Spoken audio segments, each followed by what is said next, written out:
Okey, kita baca dulu dia punya taburan kegerapan, menunjukkan kegerapan cerapan yang terjatuh dalam kelas masing-masing. Data yang disajikan dalam bentuk ini dinamakan data terkumpul. Data terkumpul bermaksud nama lainnya adalah jadual kegerapan. Okay, bermaksud data awak tu telah disenaraikan dalam bentuk jadual dan jadual tu namanya jadual kegerapan yang saya tunjukkan bawah tadi. Tapi untuk yang hari ni kita akan belajar macam mana nak bina daripada data tidak terkumpul kepada data terkumpul iaitu jadual kegerapan. Cara dia adalah ikut susunan. Yang pertama, data awak tu mesti awak susun secara menaik. Kalau awak tak susun secara menaik, awak takkan dapat dengan tepat jawapan dia. Okay, susun secara menaik, nombor yang paling kecil sampailah nombor yang paling besar awak kena susun. Kemudian, tentukan bilangan kelas. Bilangan kelas adalah kelang kelas dengan menggunakan petua setugis. Okay, bilangan kelas formula dia K sama dengan 1 tambah 3.322 log N. Dan N dekat sini adalah bilangan data. Berapapun data yang awak ada, itulah nilai N dia. Kemudian, awak kena tentukan saiz atau lebar kelas. Okay, saiz atau lebar kelas ni adalah jarak setiap kelas tu daripada sempadan bawah sampai sempadan atas kelas. Contohnya, saya tunjukkan. Okay, ni. Saiz adalah daripada nilai 99 sampai 108 ataupun 98.5 sehingga 108.5. Kalau kita tengok dekat sini, saiz dia adalah 10. Okay, untuk had, awak kena kira saiz tambah 1. Jadi saiz yang paling tepat dikira adalah menggunakan sempadan. Ingat saiz yang paling tepat digunakan untuk dikira adalah menggunakan sempadan kelas 98 sehingga 98.5 sehingga 108.5 nilainya adalah lebih 10. Bermaksud kalau yang ini pun adalah saiz 10, semua yang lain ni saiz jarak dia mesti 10. 108.5 sehingga 118.5 pun 10. 118.5 sehingga 128.5 pun 10. 128.5 sehingga 138.5 pun 10. Begitulah sampai yang ke-6, 148.5 sehingga 158.5 pun 10. Mana nak kira ni, kita akan belajar kejap lagi. Okay, tadi kita dah belajar sampai saiz kelas. Kita dah belajar sampai bilangan kelas. K sama dengan 6. Belum lagi masuk. Tadi buat saya terang dulu kan. Di mana N adalah bilangan data. Okay, yang seterusnya kita kena tentukan saiz atau lebar kelas. Okay. Lebar kelas adalah julat atau bahagi dengan bilangan kelas. Itu nak cek lebar dia. Julat sama dengan julat sama dengan berapa? Julat adalah nombor yang paling besar tolak nombor yang paling kecil. Itu awak dah belajar kan? Betul kan? Julat adalah yang paling besar tolak yang paling kecil. Bilangan kelas adalah yang awak kira dalam petua setugis ni. Itu yang awak akan kira. Barulah awak akan dapat lebar kelas. Dan lebar kelas juga adalah bersama dengan sempadan atas kelas tolak sempadan bawah. Okay, lebar kelas tidak semestinya sama untuk setiap selang kelas. Okay, tapi seeloknya kena sama. Tentukan had kelas bawah dan kelas pertama. Kelas pertama mesti mengandungi nilai terkecil set data. Bermaksud awak tidak boleh start dengan frekuensi yang kosong. Bermaksud kelas yang pertama tu mesti mempunyai data yang pertama. Okay. Tentukan kerapan bagi setiap kelas iaitu bilangan cerapan yang terkandung dalam satu kelas. Pertimbangkan data berikut. Okay. Jadi yang saya nak tunjukkan ni adalah cara untuk mengira dengan data yang diberi. Dalam exam, biasanya dia akan bagi awak satu data, lebih kurang macam ni. Data kat sini ada lebih kurang 40, 124 sampai 137 dan data ini tidak disusun secara menaik. Okay. Jadi langkah-langkah dia yang pertama awak kena susun secara menaik dulu. Susun paling kecil nombor dia berapa? 99. Kemudian 101. Kemudian 106. Kemudian sehinggalah yang paling besar 148, 144. Terbalik ni. 144 ke depan, 148 kat belakang dan juga 156. Okey.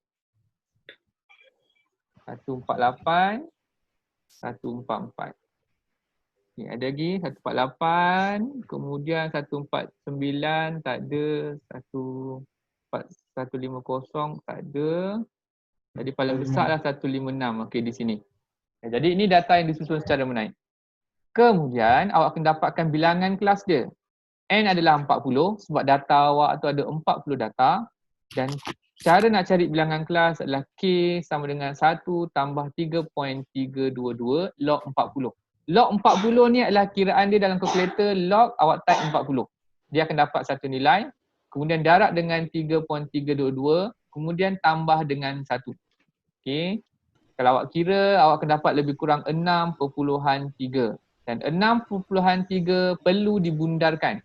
Dan perlu ingat, untuk kes pengiraan ni, pembundaan diambil kira. Maksudnya awak tak boleh nak buat macam persentil hari tu, iaitu awak besarkan walaupun pembundaran dia lebih kecil. Jadi kalau 6.3 kalau bundar jadi berapa? Jadi 6 lah. Okey, betul kan? Jadi 6. Jadi ambil bilangan kelas K sama dengan 6. Jadi K awak sama dengan 6, barulah awak boleh kira dia punya saiz. Saiz adalah daripada julat. Julat adalah nilai terbesar 156. Tolak nilai terkecil 99. Jadi tolakkan dapat 57. Okey. Saiz kelas pula adalah julat bahagi K. 57 bahagi 6. Jadi dapat lebih kurang 9.5. Bermaksud saiz kelas kita adalah 10. Mana nak dapatkan 10 ni? Daripada julat bahagi K. Ataupun 57 bahagi 6, 9.5 sama dengan 10. Jadi menentukan sempadan bawah kelas yang pertama. Okey, ini paling penting. Sebab kalau awak salah start, sempadan bawah yang kelas pertama dia ni, ataupun bermaksud, yang ni kelas pertama awak. Kelas yang pertama ni, kalau awak salah start, yang lain semua lari. Jadi kelas yang pertama ni penting mesti dimulakan dengan data yang paling kecil. Okay, data awak paling kecil adalah 99. Jadi nilai unit terkecil adalah SAR. Dan sekarang ni kita semua pakai SAR. Kita tak pakai unit juta ke apa ke sebab terlalu besar. Data yang awak akan kira semuanya adalah SAR. Jadi sempadan kelas bawah yang pertama 99 tolak 0.5. Okey. Jadi sempadan kelas yang pertama awak 98.5. Jadi awak akan start dengan 98.5 di sini sebagai sempadan awak dan tambah dengan 10. Tambah 10 jadi apa? Jadi 108.5. Sebab apa? Sebab saiz awak 10. Kemudian kelas yang kedua akan start dengan sempadan atas yang kelas pertama 108.5 tambah lagi 10 akan jadi 118.5. Begitulah seterusnya. Start dengan sempadan atas dia, untuk sempadan bawah kelas seterusnya tambah 10 128.5 sehinggalah yang ke-6 148.5 sehingga 158.5. Dan awak mesti dapat 6. 1 2 3 4 5 6. 6 ni datang daripada mana? 6 datang daripada K. Betul. Kalau K awak 6, awak kena dapat 6 baris. Ni baris kelaju. Baris. Kalau dapat lebih, bermaksud ada mana-mana pengiraan yang salah. Okay, kalau awak tengok 158.5 last sekali betul. Ini sempadan atas kelas terakhir. Jadi apakah nombor awak yang paling besar tadi? Nombor yang paling besar adalah 156 kan? Betul kan 156? Okey, jadi 156 yang paling besar masih berada dalam kelas yang terakhir. Jadi boleh digunakan jadual awak ni. Okey, seterusnya tengok note sikit ni. Sempadan kelas setengah daripada jumlah had atas kepada selang kelas dan had bawah kelas kepada selang kelas selepasnya. Maksud dia adalah sempadan atas juga kita boleh kira. Sempadan atas mana? Yang ini. Ni semua adalah sempadan atas. Yang di bawah ni adalah sempadan bawah. Cara kira lainnya adalah 118 tambah 119 bahagi 2. Datang daripada mana? Daripada had kelas. Had kelas pula dia ada gap. Gap tu adalah jarak dia. Okey, kalau tengok 98.5 dia jadikan 99. 1085 dia jadikan 108. Bermaksud kat sini kalau awak tengok 108 bila kita tulis ke bawah dalam untuk had kelas yang kedua, dia ada gap 1. Sebab apa? Sebab gap 1 itulah yang dijadikan sebagai sempadan kelas. Okay, bermaksud bila awak nak transfer sempadan kelas kepada had kelas mestilah ada gap sekurang-kurangnya 1. Untuk kiraan kita 1. Sebab kita gunakan sepadan 0.5. Okay, bermaksud kalau awak dapat 98.5, dia akan jadi 9.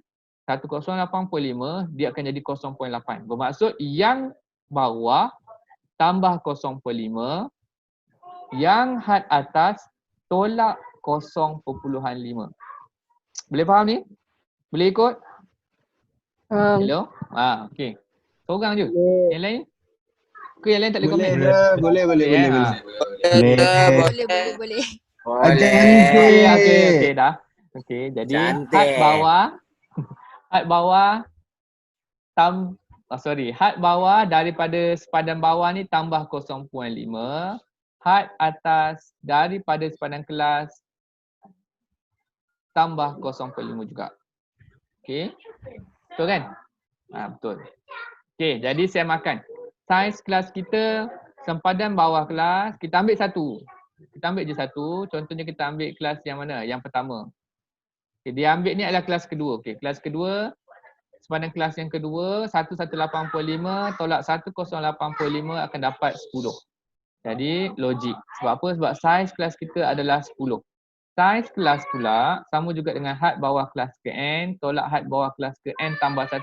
Had bawah yang mana? 149. 149 adalah had bawah kelas ke N tolak dengan 139. Dia ambil yang ini. 149 tolak dengan 139 akan dapat 10. Jadi yang paling tepat nak gunakan adalah saiz kelas sebab dia lebih menyeluruh. Sebab kalau awak guna had bawah ni, awak kena kira daripada yang next dengan yang sebelum. Dari atas ke bawah. Kalau yang sepadan daripada kiri ke kanan. Okey.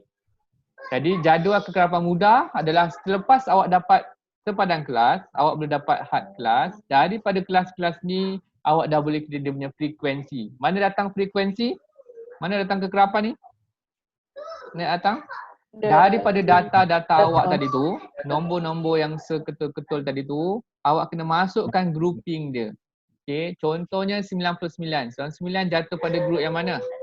Dalam grup had kelas 1 ataupun dalam sempadan kelas yang pertama. Kemudian kalau awak tengok data awak tadi 132. 132 jatuh pada grup mana? 132 akan jatuh pada grup 129 dengan 138 iaitu sepadan kelas dia 1285, 1385. Jadi dia dalam grup yang seorang ni, grup 8 ataupun kelas yang keempat. Awak kena buat satu-satu barulah awak dapat kekerapan dia. Untuk awak double check kekerapan dia ni, awak tambahkan balik semua, dapat tak N dia 40. Kalau dapat N 40 bermaksud data awak tu cukup. Sebab data awak semua ada 40. Bila awak dapat nilai K sama dengan 6, awak dapat dia punya size kelas sama dengan 10 dan juga awak dapat sepadan kelas bawah yang pertama, awak dah boleh susun jadual awak tu dalam bentuk yang ni. Dia start ke sepadan dulu baru had. Tapi dalam data yang normal, biasanya dia akan tulis had dan kekerapan sahaja.